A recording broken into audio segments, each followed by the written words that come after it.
What is going on, you guys? Boss stands tall here, and we are back with my WWE 13 Universe. Now, this match is yet another Money in the Bank qualifying match. We are going to see Tensai taking on Gangrel for a chance to join Brian Pillman and Vader in this year's Smackdown Money in the Bank. So that's going to be an awesome contest. And a kind of a bizarre thing we saw. Speaking of Vader and Tensai. Tensai, of course, he did lose the television championship after a very long time of holding it. And when he did, Big Boss Man, he sort of tried to rub it in his face afterwards. And who came to his aid but Vader? We never seen any prior connection between these guys. For some reason, Vader just felt he needed to help Tensai out, and he sort of attacked Boss Man, and they stood in the ring together. And that was sort of a weird thing that I hope we can see it evolve into something. I think right now, if I had to guess, I'd say right now that these guys probably have way too much on their minds right now to form a tag team or anything. They've got Money in the Bank stuff, but I don't know. I guess we'll have to see after Money in the Bank what goes down.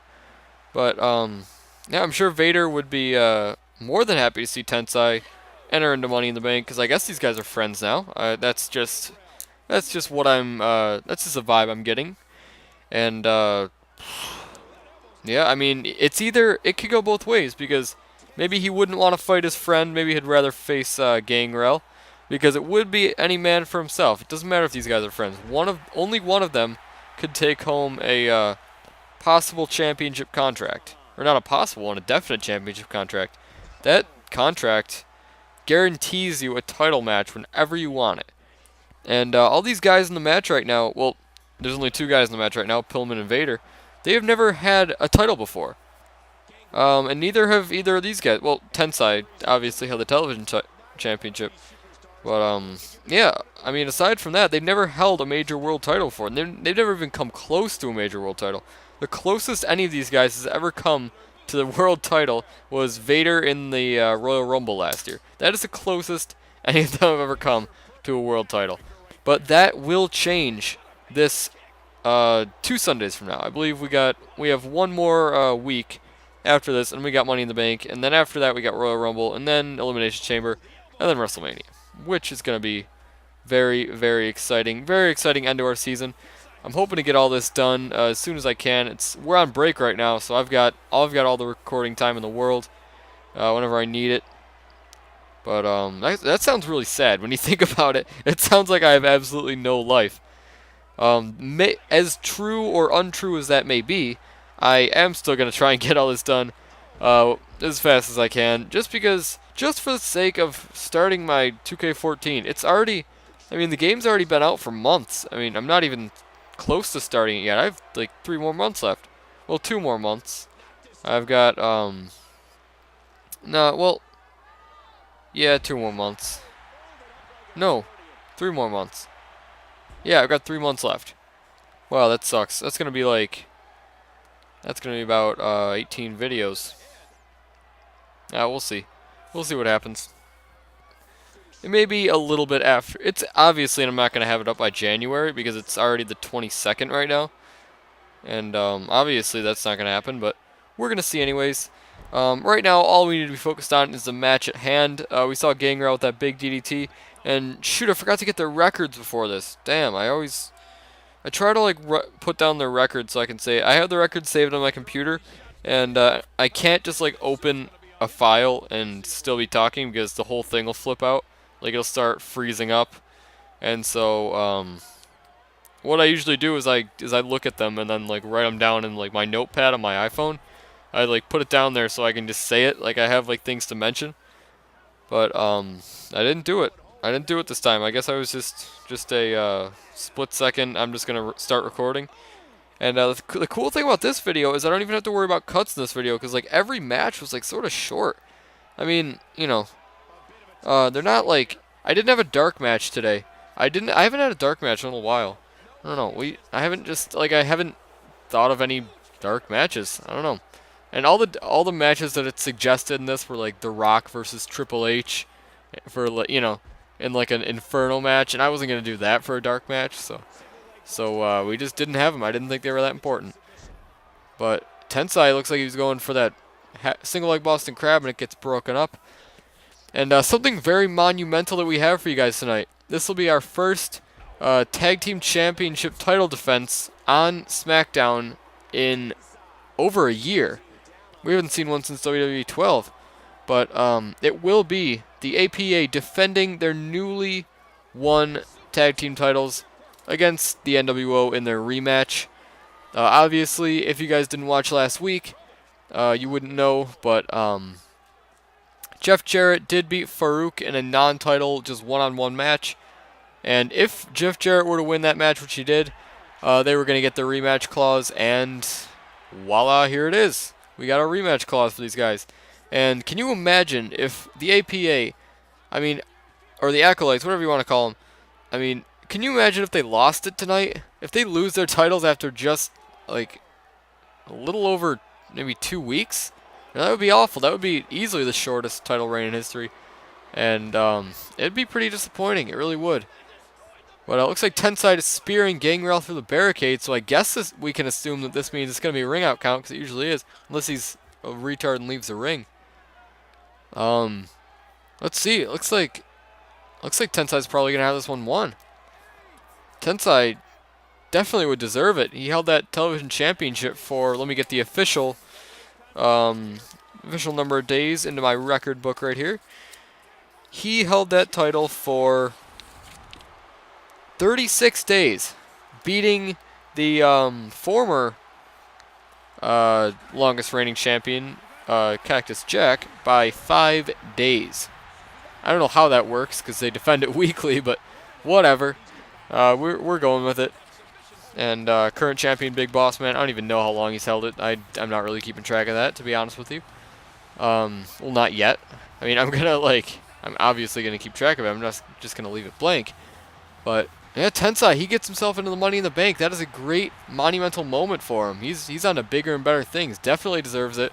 Definitely moving up in his life and his career, for that matter. Alright, you guys, we're just cranking these Money in the Bank qualifiers out tonight. We got another one for you. It's going to be Paul White taking on Dude Love. And if you were curious, Tensai and Gangrel's updated records. Tensai is a very nice 10-5 after that match, which is a very impressive record. And Gangrel moves down to 2-2 after his loss. And while I'm at it, I should probably read these guys' records. Paul White is 4-5. And Dude Love is 1-2. Now Paul White, or the Big Show, whatever you want to call him, I do count him as the Big Show last year, when he was a former television champion. And I don't count Dude Love as Mick Foley last year, or as Cactus Jack or Mankind. Obviously, he is his own character. The only one that I count is Mick Foley and Cactus Jack are the same person. I've always counted them as like the same guy. But as of like Mankind and Dude Love, completely separate characters. Same with Bradshaw and JBL, totally different guys. But yeah, that was just, obviously, I'm sure you guys knew that. But yeah, I can't wait to see who wins this match. Either guy, like both of them are worth it, or are worthy really. Their records, they're not 500, but they've been showcasing their skills a lot lately. Dude Love, the only one I can remember him recently having, the only win is against Chris Jericho, and whatever happened to that guy, he was just like, I don't even know what happened to Chris Jericho. I think I sort of had a storyline going, but I just like dropped it because I was getting sick of the Chris Jericho like losing and getting mad at the world scenario, so I just sort of dropped that storyline silently. And Chris Jericho, I guess we can assume he is fired, but for some reason, unfortunately, he is back in 2K14, so we're going to have to see what we're going to do with him. I don't even know if I'm going to include Chris Jericho in it. I'll probably give him like one tryout match, and if he loses it, he's just automatically fired and banished from SG Gaming League forever, because I'm kind of sick of Chris Jericho. He has done nothing in his career. I believe Chris Jericho's record is 0-7 in SG Gaming League. That is horrible. Awful record. I don't even know how that happened. I don't even remember him being in 7 matches. I remember him. I didn't count the Royal Rumble that he came in. I pushed him so hard. He came in 30th at the Royal Rumble in WWE 12, and he lost. He like got eliminated very quickly. And actually, do we have his official time? I think we do. Chris Jericho's official time in that match was 2 minutes and 15 seconds, which was an awful, awful time. And yeah, and then like I gave him a match later against the guy who won that match, Scott Hall, and he lost to Scott Hall. And then he got a match against actually Mick Foley, I believe at WrestleMania. And then like if he lost it, then he lost his career, and then he lost it. And then he wrestled Kane at some pay-per-view because he was Imposter Kane, and he lost that. I don't know where his 7. I don't even know if he has 7. I'm not even sure. I didn't anticipate talking about Chris Jericho because I thought I sort of like Chris Benoit him from this SG Gaming League. I just sort of like just don't talk about him anymore because he was so awful. He had so much potential. I used like a call last year, and then I used Attitude Era Chris Jericho this year for one match, and he lost to Dude Love. I believe he may have like even jumped him after the match. I don't know if I added that cutscene in. I don't even know. They don't. What I've noticed about this game in this universe is they don't give me cutscenes anymore. Like, how am I supposed to make storyline? I can't just make all these storylines by myself. I was hoping that like somebody would interfere in this match. Spoiler alert: no one interferes in this match, and nothing happens. There's just a clear-cut winner. But yeah, I mean, I just always hope that there's gonna be something, and then when there is a storyline that happens, it's stupid and like it doesn't work with anything. Like I just want like some random guy to just come out in this match and like attack somebody, and so we can set something up for next week and that would be a good idea for like a dark match. And everything that always happened, like stuff happened towards the beginning, and then never again. But I don't know. I mean, I guess next year it's gonna be easier because I'm gonna not make a whole lot of my own. I mean, I'm gonna make a lot of my own matches, but like for the most part, I'm just gonna sort of do what the show suggests I do. I mean, at least in the first couple weeks. Once we get like storylines down, then I'll start editing. But and like when I'm giving titles. In the first show, I'll probably do like debut champions again, like I did this year. And oh, Dude Love's gonna fly. He just goes straight through that table, straight onto Paul White, or the Big Show. I don't know what to call him anymore. I'm just gonna say what feels right. What feels white? I guess Paul White. I'm gonna call him on that note. And anyways, what was I gonna say about storylines and 2K14? I was gonna say that I'm probably gonna do debut champions on the first show, and what those titles are will be revealed to you later, on that show, obviously. And yeah, and so we're gonna have like just like I did this year, and then I don't know what I'm gonna do for tag teams or tag team championship. I might just do another tournament. Cause like I don't know, unless like I don't know. I have no idea, no clue. But I don't really need to have a clue right now because I'm not even I'm not even a little bit done with this yet. We got to worry about this Money in the Bank, and right now it looks like Paul White's about to make Dude Love submit. He could be securing himself a spot in the Money in the Bank, and no, he does not do so. Money in the Bank. Let me see. Let me get the stats from last year. What happened in Money in the Bank last year? What went down? What went down? Let's see. Let's see who was in the match, because I forget who was in the match. Anybody that we know of? No, really nobody. I mean, everybody that was in that match sort of like not really happening anymore. Obviously Sheamus won that match, and Sheamus isn't even on this brand. But yeah, I mean, we had like Tyler Rex in that match, like Alex Riley, and neither of them still exist. I mean, like, neither of them are still active competitors in Universe, obviously. But Dude Love won. Just a 1 count with that big Texas pile driver. If you want to go back and watch that Money in the Bank, it was a very good match. I mean, that was when I sort of introduced the concept of giving guys chances. Like, you know, those guys that were in the Money in the Bank, they really didn't. Uh, get any chances previously. Besides, like, I guess Dolph Ziggler, who was in the match.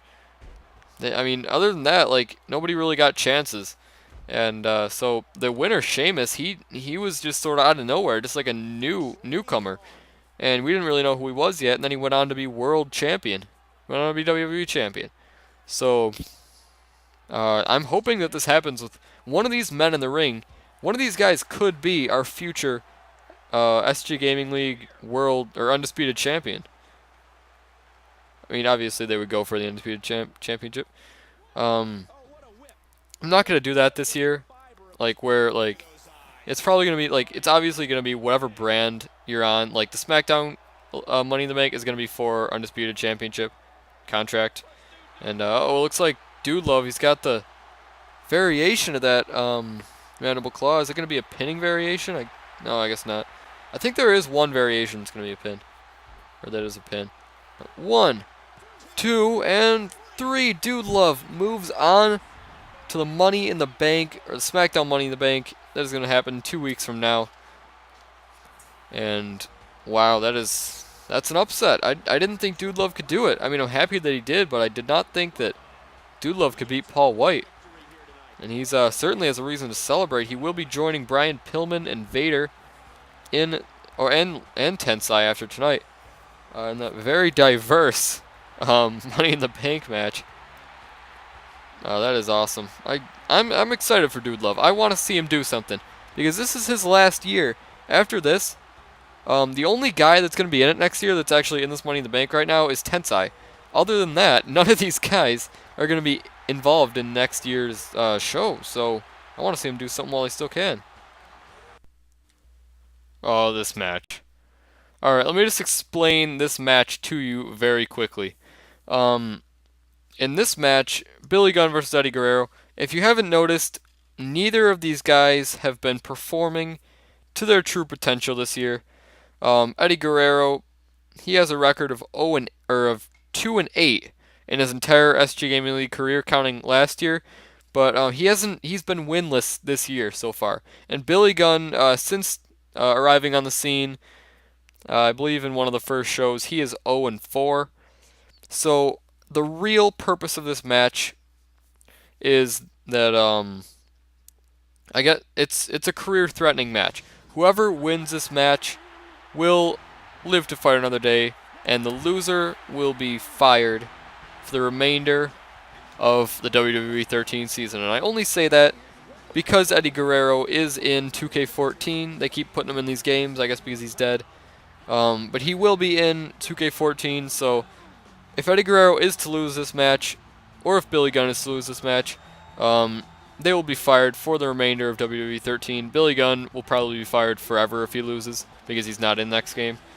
So that's why I gave these guys entrances, because they have to have a proper send-off. If this is the last time we're seeing Billy Gunn, then we have to have his entrance, the very last entrance to Billy Gunn. Or Eddie Guerrero, I've never actually seen his singles entrance in his entire career. He's either competed in tag team matches or, singles matches, but I haven't seen his entrance, so I guess we're going to see it right now. How historic would it be if Eddie Guerrero, if the last time we ever see his entrance is also the first time we ever see his entrance? Because Eddie used to compete in tag team action with his brother, or his nephew Chavo.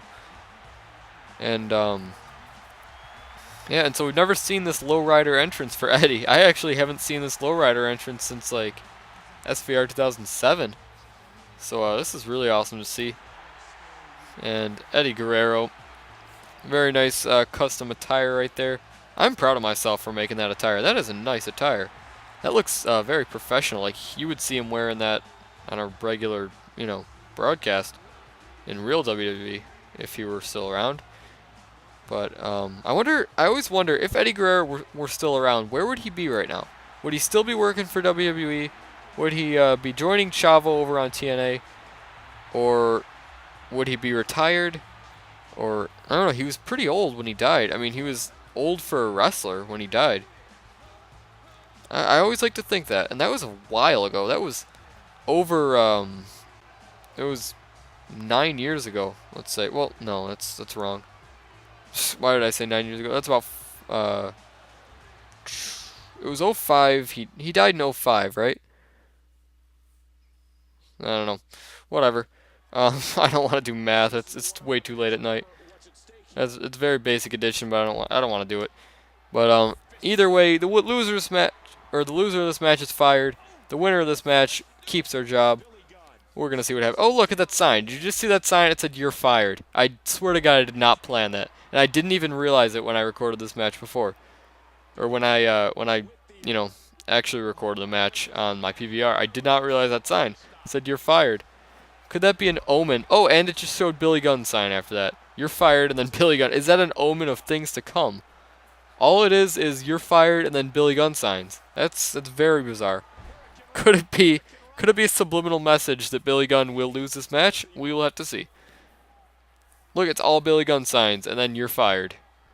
Well, okay, well, we're gonna see if Billy Gunn is gonna let those signs go to his head, or if it's truly a subliminal message of things to come tonight, or if Eddie Guerrero will be the one that will be fired.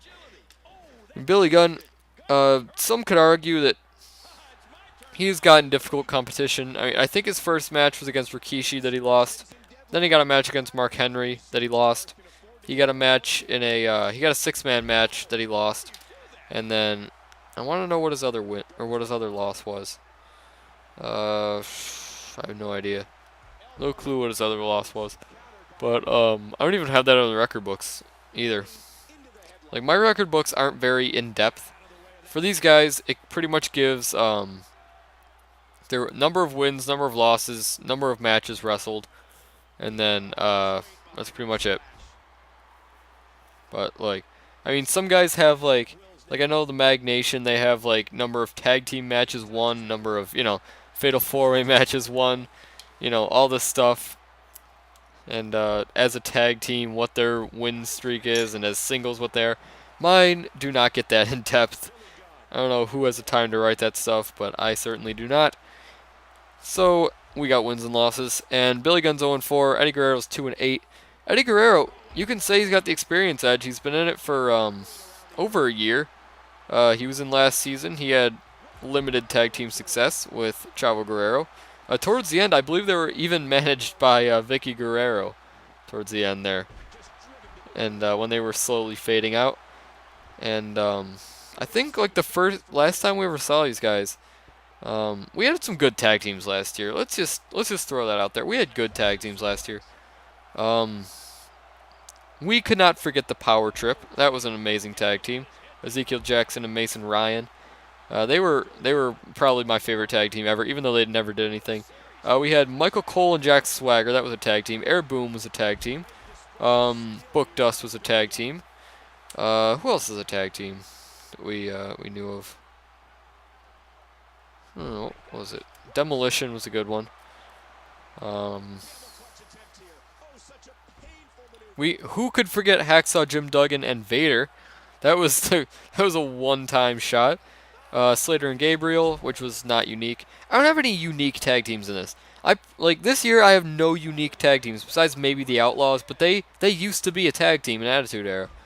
So I'm really, I've been slacking this year. I need to get better tag teams. And next year in 2K14, just because it's like the end of the season and nobody's really watching, I'm not really doing like in-depth tag teams. But yeah, just because it's the end of the season. But next year there will be a crap load of new tag teams, and they're gonna be insane. I'm going to keep some old tag teams around, and then some new blood will be birthed into the show.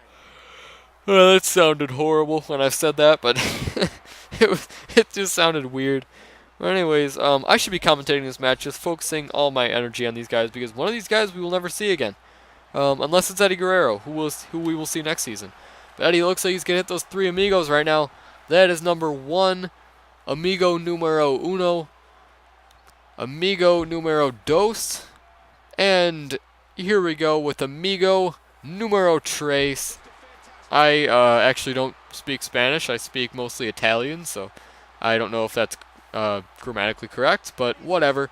1. Ah, just a 1 count. Billy Gunn kicking out at 1. And Eddie Guerrero, the only thing to show for, he does have his name in the record books for something. For the shortest match of all time. He lost to Ken Shamrock in, let me get the official time for this one. What was the official time? Let's see it. What's the official time for that match? Come on. I don't have it like easy access. Let's see what it was. He beat him in, shoot, I don't even have it written down. I thought I did. I like went to the records and then it says Ken Shamrock defeated Eddie Guerrero, and then I never wrote anything else for the shortest match. But yeah, whatever. We're gonna say I mean, you can go back and watch it. I believe it was like week 2, number 2. Billy Gunn is gonna hit that famouser. Boom, killing Eddie Guerrero with that. Let's see if he's gonna get the pinfall off that. 1. Just a 1 count for Billy Gunn. Eddie Guerrero, he's definitely feeling the effects though, and that is crucial in this match. It's for your careers are in line, your lives are intact right here. It is. I mean, if Billy Gunn leaves right now, he has nothing to show for. He will have been in 5 matches and lost all of them. What is this it? Oh my God! Right when I said that, Eddie Guerrero will keep his job. Billy Gunn, unfortunately, he will be leaving us with a record of 0-5. Well, I had high hopes for Billy Gunn this year. Maybe he would have been better as a tag team specialist. We'll never get the chance to find out because that will be the last time we ever see Billy Gunn. And Eddie Guerrero strengthens his record to 3-8, and at least that's something. At least he's doing something. But regardless, I mean, Eddie Guerrero's got to step it up. He just kept his career. That means he's got to show me that he deserves bigger and better things. That is a big story here. Eddie Guerrero. If he's going to keep his job, he better move someplace. But can you believe it is already time for our main event of the evening? It is going to be a tag team championship match. The first one we've seen on regular broadcasting in over a year. It is going to be also a steel cage match where we're going to see the Acolytes, our current tag team champions, taking on former tag team champions Kevin Nash and Jeff Jarrett of the NWO. This is a weirdly long matchup screen. I'm just going to wait this out until it leaves us. Okay, here we go. Did I put entrances? Yes, I did put entrances on. There's something comforting about seeing champions' entrances. I almost just want to get used to seeing these guys with the belts. These guys look amazing with those belts. They really do. They look like they should just be permanent champions. That's how good they look with these belts. They look like they were meant to hold them. And when I heard that the APA was going to be in this game, I was very, very pleasantly surprised. And I was hoping that at least one of these guys, I didn't know if I was going to make them a tag team, but I wanted one of them to do something with their careers. And they certainly have. They have captured these tag team championships in the first 3 months of their career. That is something to show for. I don't know if that. I think the only one more impressive than that I can think of is Rikishi. He captured the European title in his very first match and has not lost it yet. Definitely a worthy champion. He's beaten Mark Henry like twice, I think. And but here we go with the former champions entrance. These guys just look naked without these belts. They really do. I'm not used to seeing these guys without the belts. But actually, we have some very impressive statistics for you guys on both these teams. Well, mainly the I almost called them the NFL. I really almost did. But their records right now, as a tag team, their record is 12-9, which is awesome. Very awesome record. I think so. I think their record is 12-9. Regardless, both Kevin Nash and Jeff Jarrett have the same record. I don't know if as a tag team they do, but both their records are 12-9. And here's an impressive stat for you. Kevin Nash and Jeff Jarrett, they're tied for third place with each other in the most matches wrestled in SG Gaming League history with 21. And they're also tied for third place with each other each for having the most wins with 12. So those are both very impressive statistics. And we do have to keep in mind that these guys did hold the titles for 57 days, which is the second most of all time, behind Booktust, who had 84. Not even close, let's just say that. But if these guys were to capture the Tag Team Championship again, I believe they would be the first ever two-time Tag Team Champions, which would be an awesome feat. These guys are just adding on to their records. I mean, these guys already have storied careers. Nash and Jarrett, these guys have both been in it since day one. Well, that's not quite true for Jeff Jarrett. Jeff Jarrett, I believe he debuted at the Royal Rumble last year. But yeah, I mean, but these guys, they've both been in it for a very long time, both seasoned veterans, and I expect a lot more success in the future careers of both these guys. But before that, they have to get through this match right here. And it's going to be harder than you think because these guys, APA, I believe this is the first cage match for any of the four of these guys. But let me think, actually. Maybe Nash is the hardest because he's been in a lot of matches. I mean, he was in matches a while back. Kevin Nash has some experience. He really does. Let's just think of Kevin Nash's career feats so far. He was involved in the Elimination Chamber match. He was the pro for Chris Stevenson, the rookie who would eventually win NXT Season 1. We don't even have pros anymore, but back in the pro days, he was Chris Stevenson's pro. We all forget that. I've even forgotten that. That Kevin Nash was Chris Stevenson's pro. And, you know, what else has he done? He's been tag team champion. He has third most wins of all time, third most matches wrestled of all time. He was in the Royal Rumble. I believe he had a very impressive time in the Royal Rumble, too. Let's see what he had. Kevin Nash had a time of 6 minutes and 54 seconds, which in that Royal Rumble, it was a pretty good time. But regardless, Kevin Nash does not care about any of that. He would give it all up for the chance to become tag team champion again. I know that for a fact. Same with Jarrett. Jarrett's career accomplishments haven't been as impressive, but he does hold a victory over John Cena. That's something we forgot last year. And maybe I'm gonna have to review this, but I think he may have beaten CM Punk too. I don't know. I'm kind of feeling like he did. I don't know. Jeff Jarrett is extremely good in singles competition. He's beaten Farouk. He's beaten John Cena. This guy, if he were to like disband from this tag team, he'd do fine. He really would, because he is an awesome singles competitor. But Jeff Jarrett is trying to climb the cage right now, and right now Bradshaw's up to stop him, and he just pulls his leg down. He comes crashing down to the mat. And he's on wobbly legs right now. Bradshaw, he's definitely feeling the effect, and he just gets dropped on his back off that suplex as Nash and Farouk go at it in the corner. We've seen these guys go up against each other countless amounts of times, and it's not the first. It may not be the last. I don't know if it'll be the last, but Jarrett, it looks like he's gonna escape. And excuse me, yes, Jeff Jarrett will escape this cage, but the bright side of that is that the NWO is one step closer to retaining their titles, but the downside of that is now he's just left Kevin Nash on his own in there. He's got to take on both members of the APA, the Acolytes, and now it's going to be much easier, as you can see now, for one of the members to escape, but looks like it's not too easy because Nash has got a hold of him.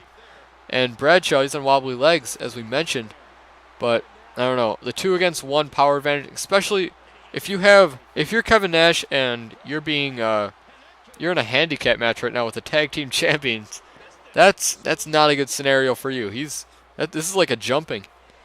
But Nash, he's holding his own in there. He really is. He's not letting it phase him too much until maybe right now.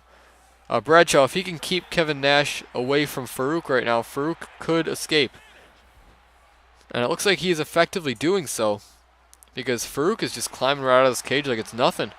And is he going to get out? Yes, it looks like he is out of this match and out of the cage. And we are down to 2. We have Bradshaw and we have Kevin Nash. This is an exciting match. I'm really in this match.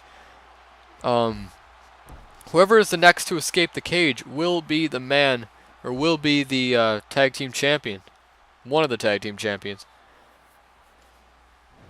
And, I mean, Jeff Jarrett, he did his part. Farouk, he did his part. Now one of these guys has to follow through.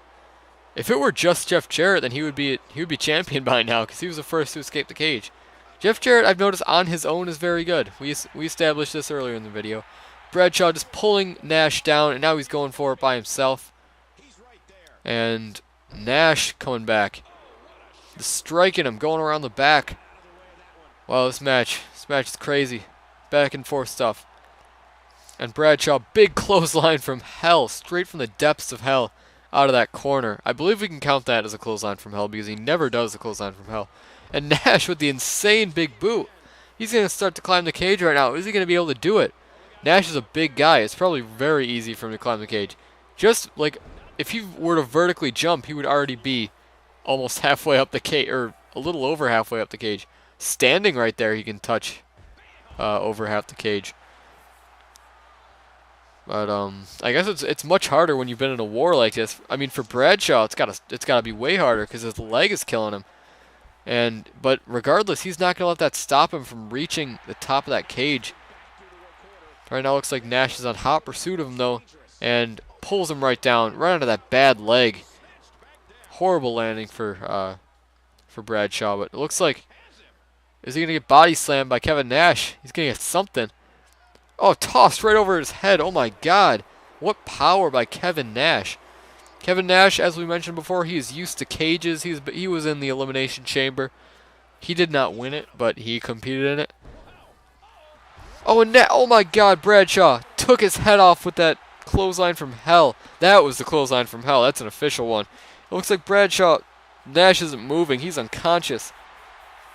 And for very good reason. Oh no, he's going to get up. Nash is getting up.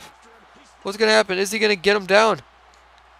And no, Bradshaw elbows. He's on the top now.